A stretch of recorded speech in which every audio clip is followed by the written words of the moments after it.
адамдар қараймын, кіріп шыққан адамдар кәдімгі продуктовый магазинге кіргенде кіріп шығып жатыр ғой. Неге мынаны ашпасқа? Қанша ақшамен бастадыңыз? Мен 0-мен бастадым да 1 жылдай қиналдым. Итте малда ауру көп па, әлде адамда ауру көп па? Енді осы саланы үйренемін, оқимын деген адамдар болса келсеңіздер болады. Бұл мал дәрігер саласы кәдімгі адам дәрігері сияқты. Бұл жерде де сізге үлкен білім келер, осы саламен бірге табыс келер, ризық келер, қосымша бір абырой келеді. Қайырлы күн достар, есімім Ұлан Құрманғалиев. Бұл сала таңдау канал. Құрметті достар, мына артында тұрған Toyota 45 қазақтың арманы болған, енді барлығының емес, көпке топырақ шашпайық. Және де 40 миллиондық үй салған, өзінің мамандығымен, өзі оққан мамандық арқылы кәсіп бастап, кәсіп ашып, 6-7 айда 15 миллион табыс тауып, өзінің ауыл ауданында, Жаркент қаласында атақ абыройға пайда болған керемет бір саламен таныстыруға келдік. Енді қарасаңыздар жағдай өте керемет ақ көлік 45. Біздің бүгінгі көрсететініздерге саламыз болмаса мамандығымыз, біз мақтап атқан 6-7 айда 15 миллион пайда келетін сала, бұл бізде мал дәрігер саласы. Ассалаумағалейкум. Қалдарыңыз қалай? Жақсы. Есіміңіз? Қанағат. Қанағат деген бауырымыз бізде міне ветті аптека, яғни мал дәрігерсіз. Мал дәрігері. Мамандығыңыз да сондай ма? Мамандығым да сондай. Қай жерде оқыдыңыз? Алматы аграрлық университетте оқыдым. Мынау сіздің вет аптекаңыз, дәріханаңыз. Қаншауы бар осындайдан? Екеуі бар. Біреуі осы, біреуі округте. Көбейту жоспарда бар ма? Бұйырса жоспарда бар, иә. Қанша дүкенге дейін апару? Шама келсе көбейте береміз. Бұл салада конкурент көп па, аз ба? Бұл енді әр аймақта әртүрлі. Максимум бұл енді конкурентке қарамайтын сала десе де болады бұны. Өйткені мына Жаркенттің өзінде 4-еу бар. 4 вет аптека бар. Кейбір жақтарда мысалы 2-еу болуы мүмкін, 5-еу бар, бірақ бәрінікі жүріп жатыр. Алматы қаласында таныстарыңызда бар ма вет аптека? Алматының именно өзінде жоқ, бірақ мына басқа аймақтарда, региондарда бар. Көп тауып атқандар бар ма? Өзіңіз естіген. Бар, көп тауып. Қанша тауып екен? Күндік обороты 300 мың теңгелік кісілер бар. Сізде қанша күндік оборот? Менде 100 мың, 150 мыңның арасында. Қанша табасыз сіз күніне? Таза табыс па или? Таза табыс. Күніне таза табыс шамамен бір 30 мың сондай шығар. Мынау қанша квадрат іші? Іші 20 квадрат примерно. Арендасы қанша жалға беру? Арендасы 50 мың теңге ғой. 50 мың теңге айына, е? Айына. Енді қысқасы құрметті көрермендер, бұл кісінің мамандығы осы. Бұл жерде сіздер тек қана дәрілер сатасыздар ғой? Бүкіл малға қатысты дәрі-дәрмектің барлығы, содан кейін бұл жерде жаңағы мына жаздың күні шыбын шіркей, клапы дейді ғой, жаңағы қандала, құмыт бірдеңке, сондайдың заттарың барлығы бар. Маса, ара деген. Енді бұл жерде дәрі-дәрмек сату арқылы сіздер бір рет табыс табасыздар, дұрыс па? Дәрі-дәрмекпен бір рет, сосын бұл вет аптека болғандықтан халықтың бір 70-80% агрономиялық заттарды осы вет аптекалардан іздеп келеді мына жаңа аймақтарда. Ол агрономия деген не ол? Ауыл шаруашылық заттары жаңағы. Мысалы бізде Жаркентте негізгі ауылдың кәсібі, тыныс-тіршілігі жүгері мен жоңышқа болғандықтан біз жақтың адамдары соған қатысты витаминдері, тыңайтқыштарды. Тыңайтқыштар, иә, тыңайтқыштары. Оны еккеннен кейін арам шөптер өсіп кетеді. Оған қатысты оны өлтіретін, былайша айтқанда, жоятын гербицидтерді іздейді. Оны сатамыз. Оны сатпаса басқа жерде жоқ. Малға ғана қатысыңыз жоқ, диқаншылыққа да қатысыңыз бар ма? Ауыл шаруашылық саласын, иә, диқаншылыққа да қатысымыз бар. Енді мал дәрігері абыройы жайлы әңгіме айтайықшы. Мал дәрігері. Дәрігер және де мал дәрігер деп екіге бөлінеді. Дәрігер адам емдесе, мал дәрігер мал демдейді. Иә, иә. Адамның қолындағы мал мүлкі ол ауылдағы тұрғындардың ол байлығы, ол мал. Иә, иә. Солардың денсаулығына сіздер қарайсыздар бұйыртса. Иә, иә. Енді ауылда қалай абыройыңыз бар ма? Мал дәрігердің абыройы бар ма ауылда? Енді Құдайға шүкір ғой, қазір өйткені мынандай ғой. Әлде мал дәрігері деп атаймын. Мал дәрігері деп мен өзім сөйтіп айтамын қазір. Жүрген жерде мақтанып айта береміз мал дәрігері. Мақтанатындай жағдай ма? Мақтанатындай жағдай, иә. Жастарға айтасыз ба осы мамандыққа түсуге кеңес бересіз? Айтамын, иә. Айтамын. Қазір өзім дәмін көргеннен кейін айтамын қазір. Қаржыгер, юрист, кімдер бар бізде? Бухгалтерлер бар, қаптап кеткен құқықтанушылар. Осы мамандықтарды бізде нарық толтырды қазір. Тасы алып аспан қатсаң бір юристке, бір қаржыгерге түседі. Мал дәрігеріне түсу екіталай ма? Аз ғой мал дәрігері? Аздау, иә. Ол жаңағы мал дәрігеріне сол көбісіне грантқа түсіп кетіп, түскендер болмаса, көп әлі дәмін сезбеген кісілер. Әкімдер тани ма сізді? Енді әкімнің семьясында кісілер танимыз. Депутаттар тани ма ауылды осы жақта? Таниды, иә, осында жаңағы областной мәслихат депутаты кісілер бар жаңағы. Сол кісілердің не бір атарында жаңағы малдар жаңағы бір уланып қалып деген сияқты нетіп жатқан кезде біз белгілі бір емді айтып, бірден жаңағы малдары тұрғызып жібергенде. Тура мен айттым, мына уколды саласыз, 3 минуттан кейін малыңыз құса бастайды дедім. Жаңағы күтті болып қалған ғой, жемге ана бір жүгеріні көп жеп қойып, асқазандары жұмыс істемей қалған. Содан кейін 3 минуттан кейін кәдімгі точно цифрын айттым, құсат дедім. Барғаннан кейін 15 қой күпті болып жатқан, 15-не салып шыққан, мен айтқан дозамен. Тура мен айтқанда 3 минуттан кейін құсқан ғой ананың бәрі. Содан кейін ана кісілер жаңағы жақсы көреді мені. Басқа да кездер бар ондай жаңағы. Енді халық та сыйлайды, жоғары жақта сыйлайды. Жалпы сый құрмет бар. Иә, шүкір. Үй салдыңыз?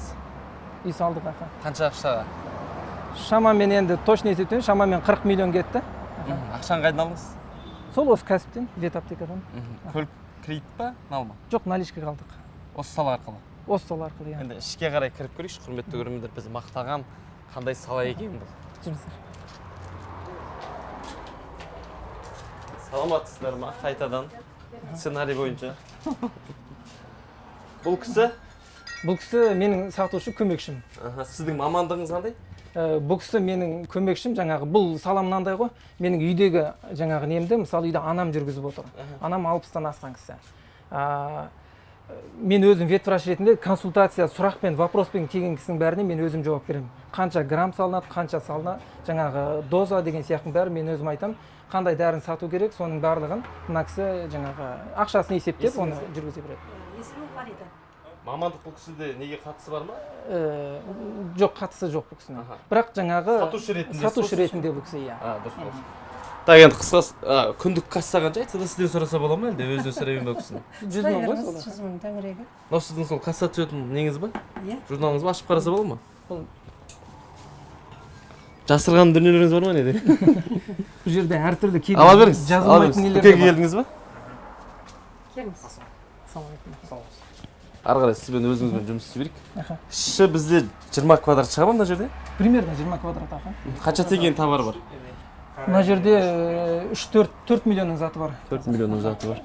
Так, мына жерде бізде мысықтан бастап. Иә, мына былай кішкентай көргенмен мына жерде бүкіл малға керекті дәрі-дәрмек, витамин барлығы тұр ғой бұл жерде. Иттің де тамағын сатасыздар ма? Иттің, мысықтың тамағы, папугайдың тамағы, тағы балықтың тамағы барлығы бар бұл жерде. Балыққа қатысты дүниелерді сата бересіздер ме? Балыққа қатысты дүниелерді сатамыз, иә. Аквариумдегі балықтар. Червяктарын сатасыздар ма? Иә. Тамақтарында? Иә. Тауықтың нелері. Тауықты жұмыртқаны жарып шыққаннан бастап 15 күнге дейін өсіретіні бар, одан кейін 40 күнге дейін беретіні бар, одан в конце аяғында беретіні бар, содан кейін жаңағы тумай қалған тауықтар туғызатын жемдері бар, соның барлығы бар. Жаңағы қабылдау дейді ғой, енді ауырып келген итін, ауырып келген мысығын үш жерде қабылдайсыздар ма? Әлде оны бөлек? Көбісіне бізге жаңағы ауырып келген нелерді сынықпен келеді, бір жерін сындырып алып, машина қағып кетті, сондай деген сияқтымен келеді, одан кейін өздеріңіз барасыздар ма, олар келе ма? Өздері келеді. Кейбір кісілер бар, қолым тимей жатыр дейді, вызовқа шақырады, ол кезде отдельно вызовын ақша аламыз. Жаңағы укол салған аламыз. Сау болыңыз. Сондай. Оны үш жерде қабылдайсыздар, бөлек жерде ма? Осы жерде қабылдаймыз. Ит ауырып келсе? Оның қатты бір условия не керек жоқ жерде. Осында қоямыз, уколын саламыз да жібереміз. Жаңа қай жерге беттік? Бүгінгі күндік не ма? Иә. Не басталып отыр қазір.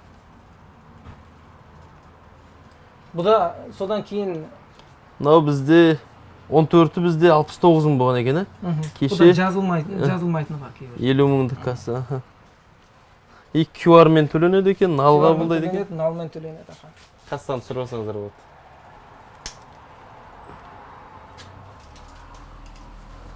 Енді дүкен ашу идея қайдан келді? Неге аштыңыз? Дүкен ашу идея бұған дейін жаңа мемлекеттік мекемелерде жұмыс істедік қой, зарплатқа, айлыққа жұмыс. Қанша алдыңыз? 120 мың алдық, 100 мың алдық, 70 мың алған кездері болды, 150 мыңға дейін алдық. Керемет тауыпсыздар ғой? Бірақ енді қазір жұмсайтын қажеттіліктер одан көп қой. Жұмсап жатқан қажеттіліктерге жетпей жатты. Содан кейін бір ой келді, бұл қосымша бір кәсіп істесек, не істесек болады деген. Неге басқа салаға кірмедіңіз? Жоқ, біз осының төңірегінде жүргеннен кейін ойға осы ғана келді басында. Енді көп қой істейтін нелер.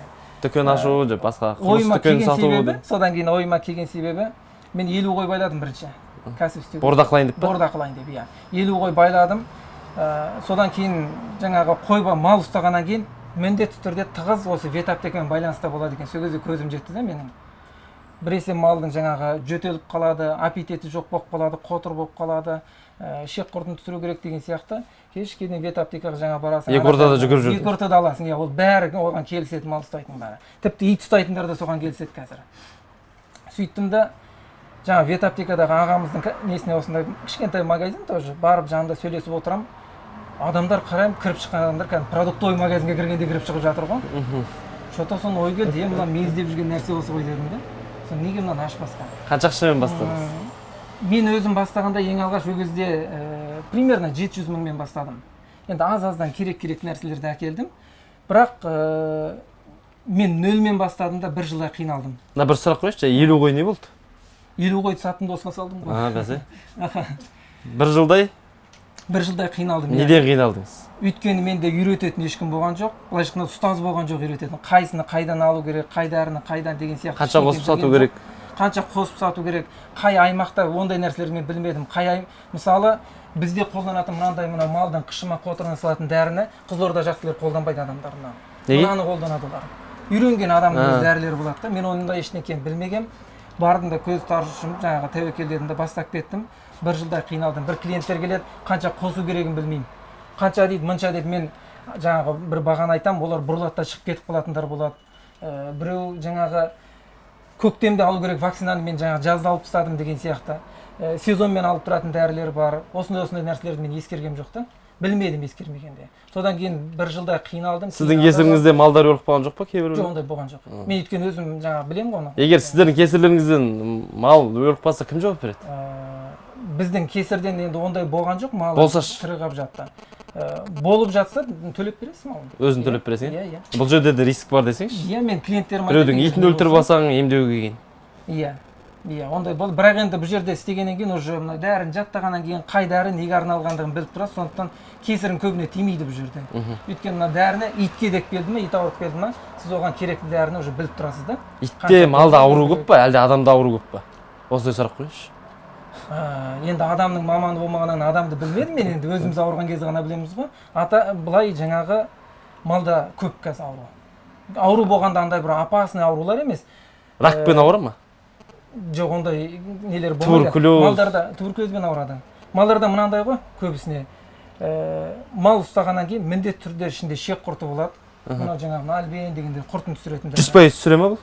100% түсіреді, иә. Түсірамай қалып жүрмей ма? Енді түсірамайтын кезде доз аз беріп қойған кезде болады, түсірамайтын кездер. Сондай нелер болады. Одан кейін міндетті түрде малдар қышынады. Одан кейін аппетит болмай қалады малдарда.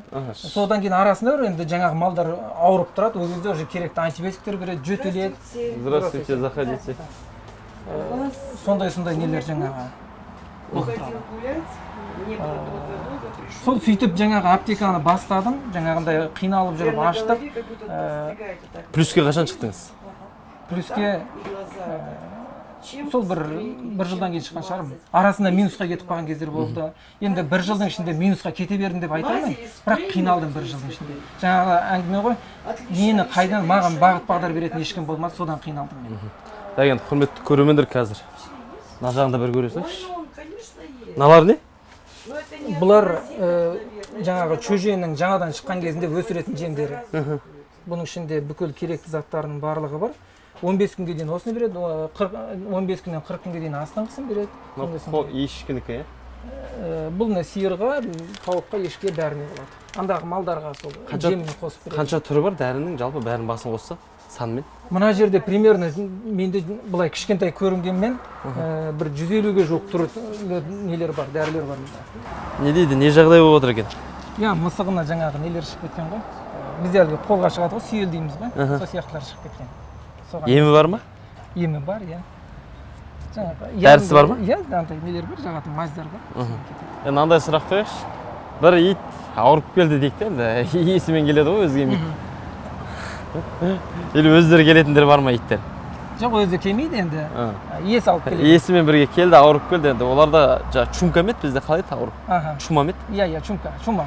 Шума. Енді көп жағдайда иттер өліп кетіп жатады сол аурудан. Соны укол салу қанша болады сіздерде? Дәрісін беру. Жалпы сол иттен қанша ақша табасыздар деген сұрақ қой. Дәрісін бересіздер, укол саласыздар. Шамамен примерно бір 3,5 үлкен ит болса сіздер оны талдырасыздар ғой. Иә, былай ғой, мысалы күшіктер туғаннан бастап анасынан, енесінен, жаңағы енесі дейді ғой қазақша, ажыратқаннан кейін бұларда резкий иммунитет түсіп кетеді күшіктерде. Содан кейін бұларда жаңағы 6 айға дейін күшіктерде чума деген ауруға бұлар бейім болып тұрады. міндетті түрде 6 айға дейін күшіктір сол чумамен. Сондай болды, 6 айдың ішінде дүниеден өтіп кетіп жатады ғой түр бәрі. Иә, дүниеден біз өткізбеуге бір где-то 80% алып қалып жатамыз. Өйткені бұда иммунитетіне байланысты болады көбісіне ше. Күшіктің иммунитеті көтере алмай қалады, или әлгі өлейін деп тұрған кезде хозяиндер әкеп қалмаса, совсем сұлық жатқан кезде.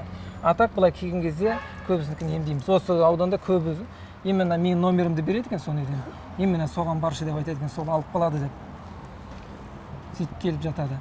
Оның ақша жағын айтыңызшы. Ақша? Сол иттен қанша ақша табасыздар? Шамамен бір 3 күн, 5 күн емдесе, мысалы 3000-5000 теңгерегіне дейін барады ғой. Оған көп уақытыңыз кетпейді ғой? Жоқ, көп уақыт кетпейді. Бардыңыз, укол салдыңыз, дәрісін бердіңіз, 2 қайттыңыз. укол салдым, болды. Так, құрметті көрермендер, енді ит, мысық бәрінің приемы бір шығар?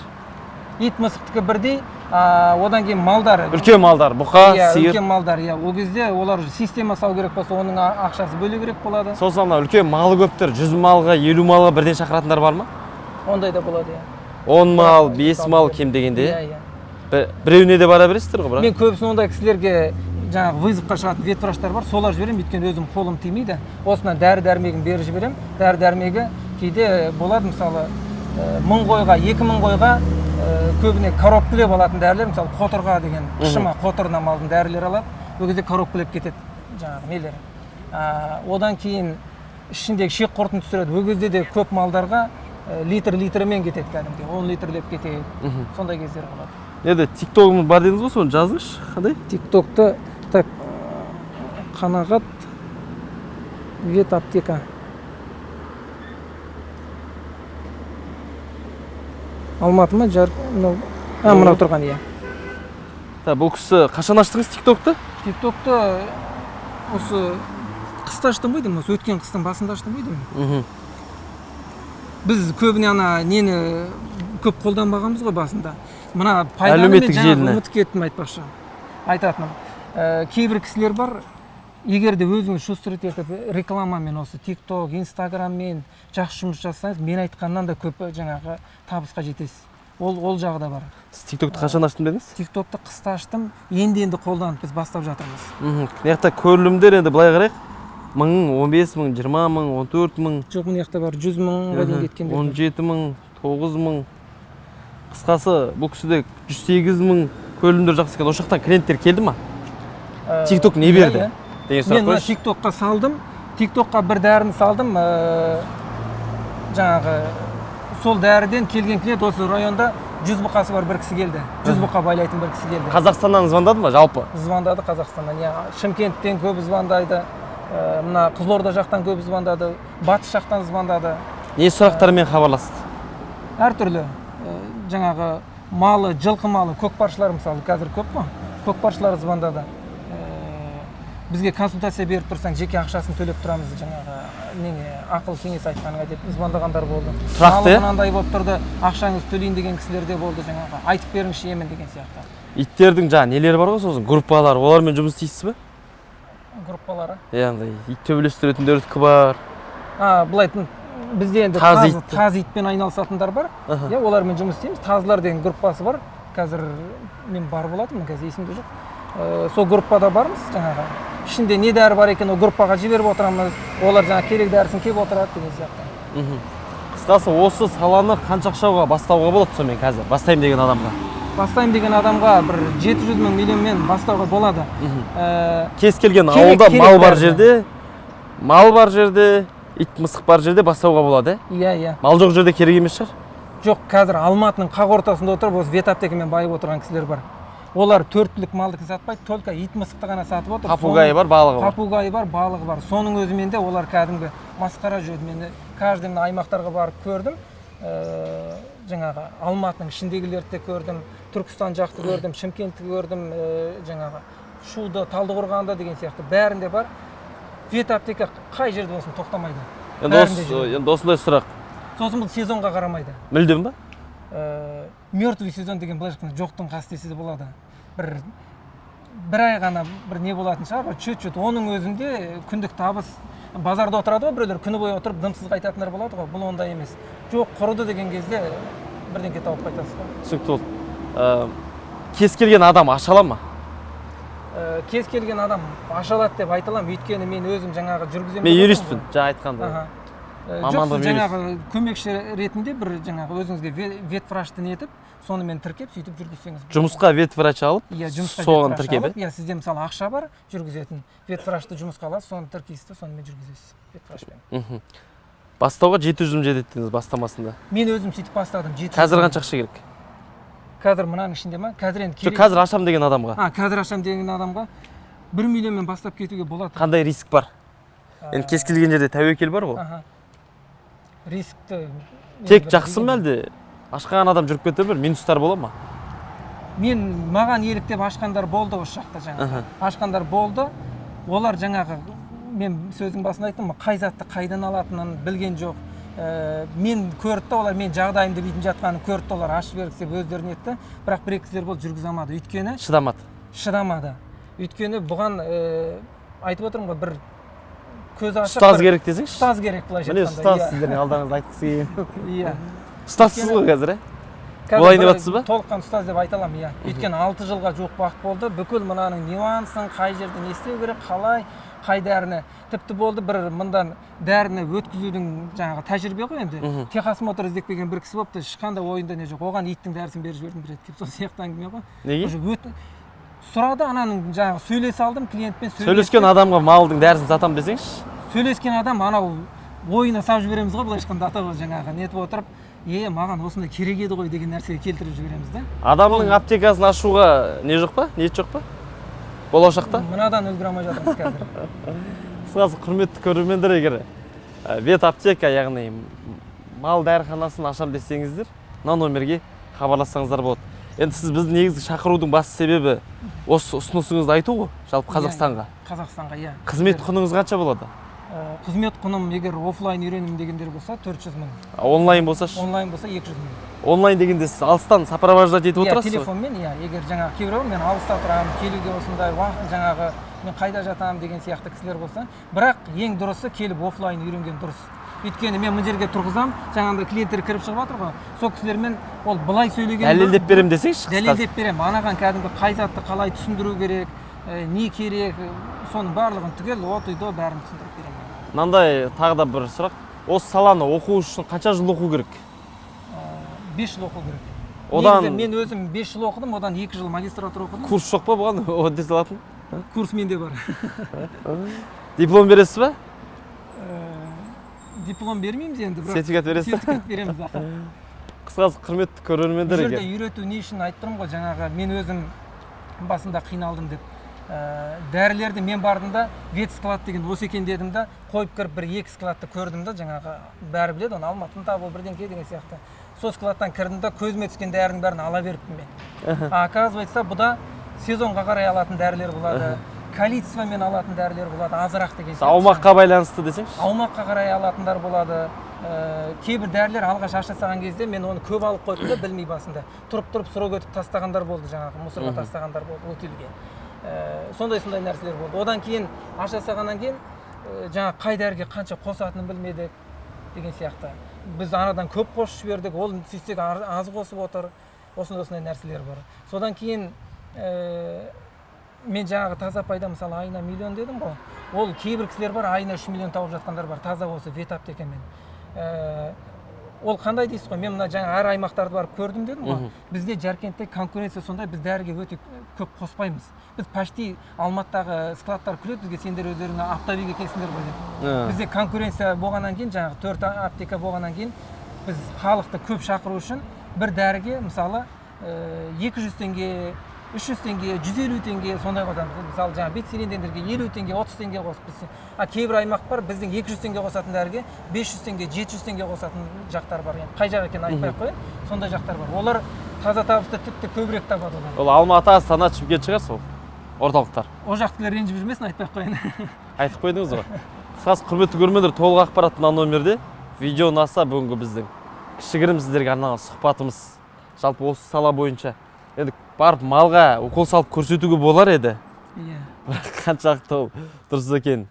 Енді осы саланы үйренемін, оқимын деген адамдар болса келсеңіздер болады.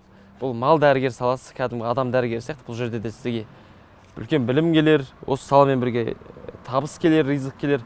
қосымша бір абырой келеді. Одан кейін бұл кісінің WhatsApp статусын 1000-ға жуық адам көреді екен, ә? WhatsApp-ты таза мыңға Бүткіл ауыл танитын болады, малы бар адамның бәрі. Әкімдер, депутаттар, жылқысы барлар, үлкен ел ағалар танитын болады. Халық танитын болады. Жалпы ақшамен бірге абырой қосып кел, ең басы шыдап, дұрыстап, адалынан істесеңіз, табыс та келеді.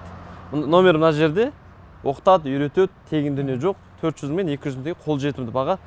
Өте керемет баға деп айтарым мен. Біз енді Жаркетке бүгін келіп отыр, мына кісі бізге Инстаграмға жазды.